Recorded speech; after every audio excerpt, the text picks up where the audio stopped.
8 বছরের একটি বাচ্চা ছেলে 1 টাকার একটি কয়েন হাতে নিয়ে দোকানে গিয়ে বলল, আপনার দোকানে কি ভগবান পাওয়া যাবে? দোকানদার এই কথা শুনে কয়েনটি ছুঁড়ে ফেলে দিয়ে তাড়িয়ে দিল ছেলেটিকে। ছেলেটি পাশের দোকানে গিয়ে 1 টাকা দিয়ে চুপচাপ দাঁড়িয়ে রইল। দোকানদার বলল, ওই ছেলে, 1 টাকা দিয়ে তুমি কি চাও? আমি ভগবানকে চাই। আপনার দোকানে কি আছে? দ্বিতীয় দোকানদারও ছেলেটিকে তাড়িয়ে দিল, কিন্তু অবুঝ ছেলেটি হাল ছাড়ল না। একটার পর একটা দোকান ঘুরতে লাগলো। ঘুরতে ঘুরতে 40টা দোকান ঘোরার পর এক বয়স্ক দোকানদার জিজ্ঞাসা করলো, তুমি ভগবানকে কিনতে চাও কেন? কি করবে তুমি ভগবানকে দিয়ে? এই প্রথম কোনো দোকানদারের মুখে এরকম প্রশ্ন শুনে ছেলেটির চোখে মুখে আশার আলো ফুটে উঠল। নিশ্চয় এই দোকানে ভগবানকে পাওয়া যাবে। হতচকিত কণ্ঠে উত্তর দিল, আমার বাবা নেই। এই দুনিয়াতে আমার মা ছাড়া আর কেউ নেই। আমার মা সারাদিন কাজ করে আমার জন্যে খাবার নিয়ে আসে।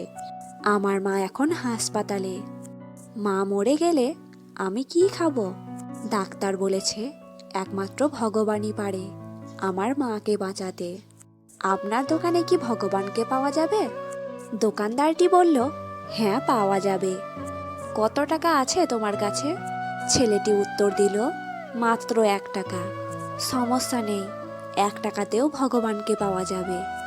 দোকানদার বাচ্চাটির হাত থেকে 1 টাকা নিয়ে খুঁজে দেখল 1 টাকায় 1 গ্লাস জল ছাড়া বিক্রি করার মতো তার দোকানে আর কিছুই নেই।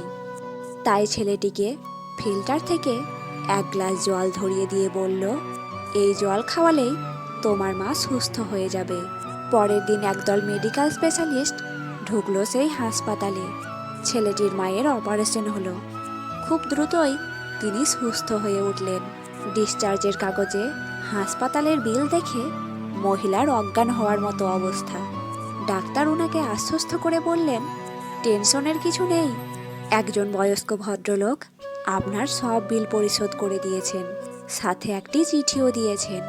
মহিলাটি চিঠি খুলে পড়ে দেখল, তাতে লেখা, আমাকে ধন্যবাদ দেওয়ার কোনো প্রয়োজন নেই। আপনাকে তো বাঁচিয়েছেন স্বয়ং ভগবান। আমি তো শুধু উপলক্ষ মাত্র।